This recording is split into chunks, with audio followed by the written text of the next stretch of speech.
As we reported earlier, Donald Trump is facing criticism after video obtained by the Washington Post captures the GOP candidate bragging about kissing, groping, and trying to have sex with women.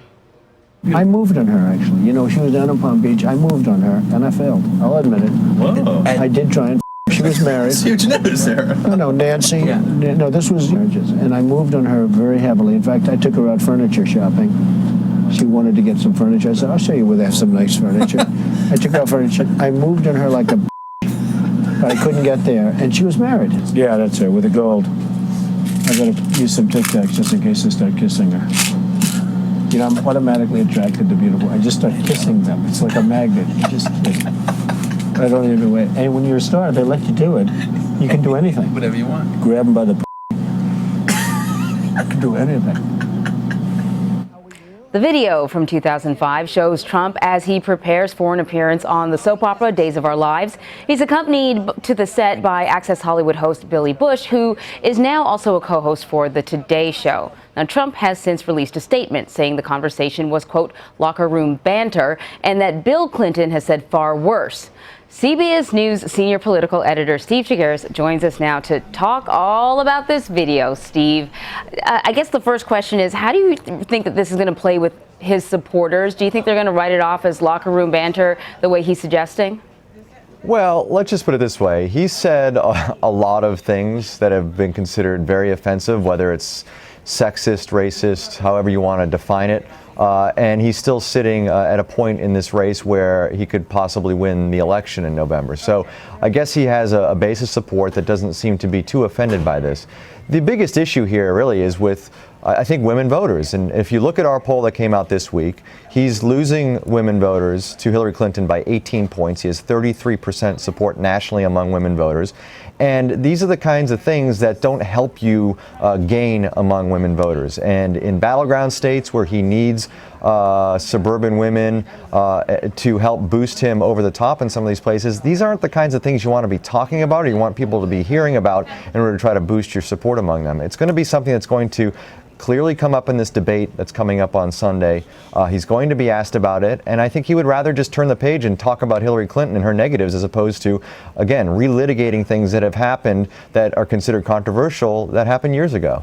You know, this is interesting, too, because it sort of comes at a point where he's been sort of going after, you know, the Clinton campaign and going after Clinton's marriage, sort of in a suggestive way. And even in his response, he sort of suggested, hey, Bill Clinton's way worse than me. But I wonder if a tape like this kind of cuts that argument down.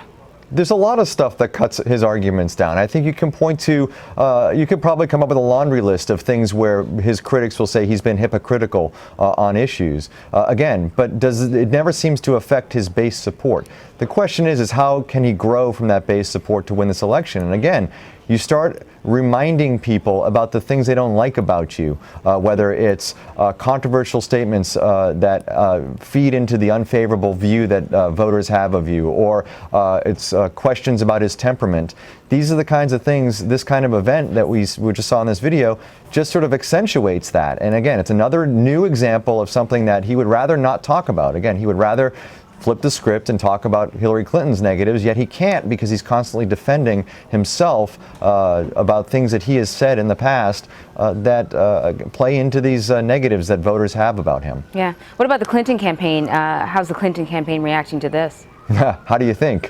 First of all, I mean, I think behind the scenes they're loving this because, again, it's another example they can continue to flaunt. But they're also saying that they think it's just awful, and how can people even consider voting for a guy like Donald Trump? Hillary Clinton hasn't said anything specifically herself, but her campaign put a tweet out calling his comments horrific, as you see on this tweet up on the screen.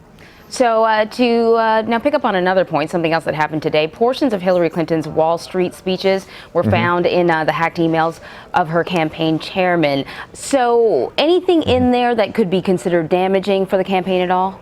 Well, these are the transcripts, by the way, that we've been looking for a couple of years now. It's what Bernie Sanders was hammering her about during the primary campaign. What did you say to these closed speeches to Wall Street folks, Goldman Sachs, et cetera? And she kept saying, I don't know where the transcripts are, and they're private events, but we'll take a look and see what was in there, and we'll release them if we feel like we need to release them. She never released them. They show up in these emails, and there's some things in here. It's sort of understandable why they wanted to keep these under wraps. First of all, she admitted that she's, quote, kind of far from removed from the struggles of the middle class. She's telling this to Wall Street folks.